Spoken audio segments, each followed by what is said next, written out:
regarding panel to vet and make recommendations regarding the party's deputy presidential nominee. At its inaugural meeting held on 21st April 2022 at the Kenyatta International Convention Center, the Azimio la Umoja One Kenya Coalition Council, at the request of the party's presidential candidate, His Excellency Raira Amolo Odinga, resolved to appoint a 7-member team to assist and advise the candidate regarding the nomination of the party's deputy presidential candidate. Under our constitutional democracy, the deputy president is expected to be the principal assistant of the president and is also expected to faithfully deputize for the president in the execution of the president's functions. Further, when the president is absent or is temporarily incapacitated and during any other period that the president decides, the deputy president shall act as the president. The vetting of candidates and subsequent nomination of a candidate for this critical post is thus a matter of utmost national importance to be undertaken in the spirit of inclusivity, fostering both party and national unity, transparency, the principles of good governance, and drawing from the collective wisdom of eminent Kenyans of goodwill and experience in diverse leadership positions. In view of the foregoing, and in consultation with the Coalition Council, His Excellency, our candidate, Raira Amolo Odinga, has appointed the following panel members to assist and advise him regarding the nomination of the party's deputy presidential candidate. Number 1, Bishop Peter Njenga. Number 2, Archbishop Zacchaeus Okoth.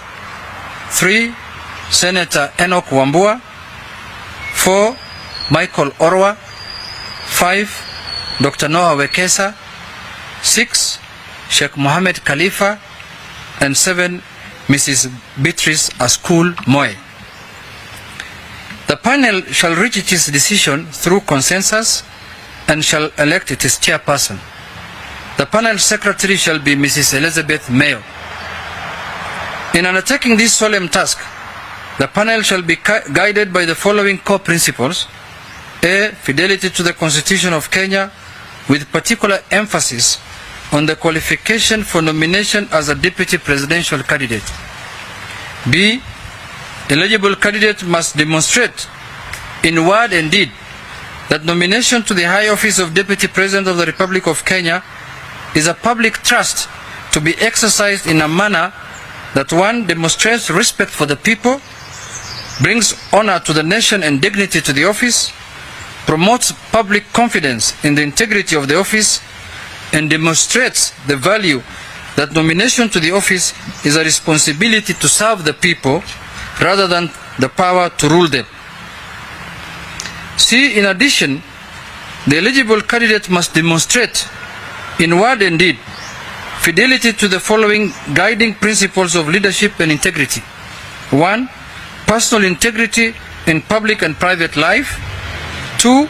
In previous public service or private affairs, objectivity and impartiality in decision making, and in ensuring that decisions are not influenced by nepotism, favoritism, other improper motives or corrupt practices. 3.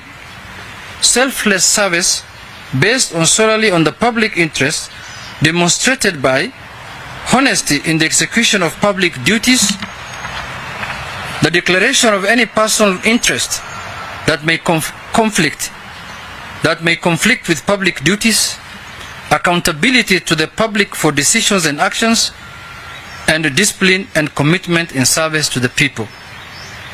The panel is required to submit to the candidate names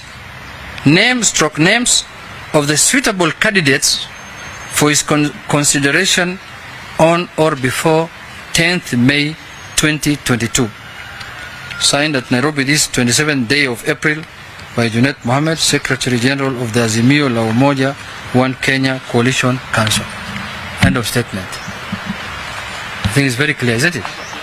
Yes. For the two members, how did the council arrive at the 7 members? Were the principals forwarding names and the deputy also? How many were fronted by the ODM leader, the president? My statement is very clear. It's written in English. I've told you that the panel was appointed by the presidential candidate. It's written here. In view of the foregoing, in consultation with the Coalition Council, His Excellency Raila Amolo Odinga has appointed the following panel members.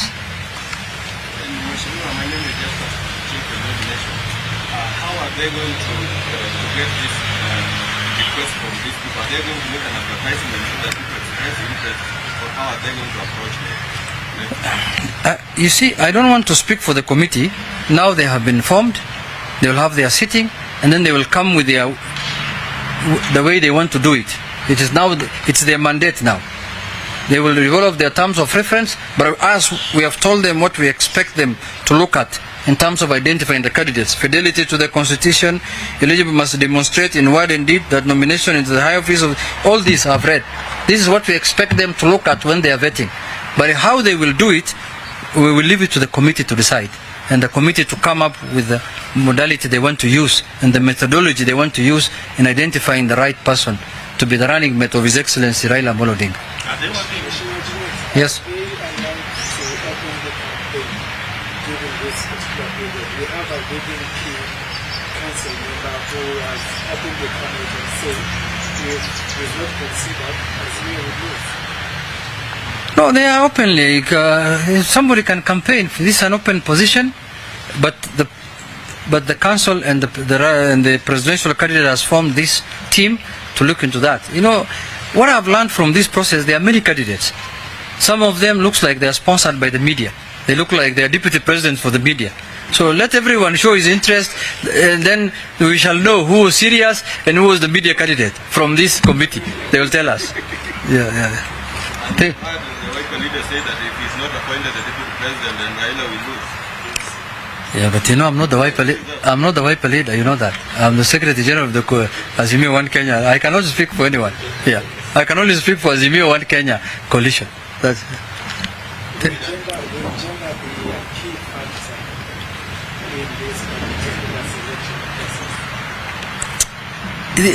This thing is open to everyone. It's open to men, women, people with disability, youth, bishops, sheikhs, cooks, politicians, all kind of Kenyans. It's open for them to. Anyone can be a deputy presidential candidate. So let us not anticipate debate. Let's leave the committee to do their work. Let's see what they come out with. Let's not do the work of the committee in this press conference. They are men and women who are capable, who have the capacity to do this work. And the Prime Minister has faith in them. So let them do their work. Whatever report they bring, we will share with the country. And that's what will guide going forward on how the issue will be concluded. My last one from you, in as much as this is a very open process, but we have what we call key caucuses in the Azimio around Kenya. Is there a part already that, determines who will be the dynamics, regardless of the You see, we cannot do an exercise in futility. If we have any other method of doing it, we will not have appointed this committee. By appointing this committee, it demonstrates to you that this is the method that the candidate has decided to use in identifying his running mate. So if there was any other process, we will not have called you here to take you through this process when we know that there's other process that we want to use. Is it that it has become very difficult for organizational planning this panel? Not at all. This is the international best practice, and we are borrowing from other democracies that have matured. Look at the way the deputy president of the United States of America is selected. It's through this kind of process. A committee is formed that looks at it. We don't want this. The candidate does not want to do, a decision which is solely, looks dictatorial. He wants to give other Kenyans an opinion to contribute. This is one of the best practices in the world. This is how Kamala Harris was nominated. This is how, what is his name, the president now, Biden, was nominated when he was the running mate for Barack Obama. This is one of the best world practices in identifying a deputy presidential candidate. Thank you very much, and have a good day. We will call you again if we have another information to give you.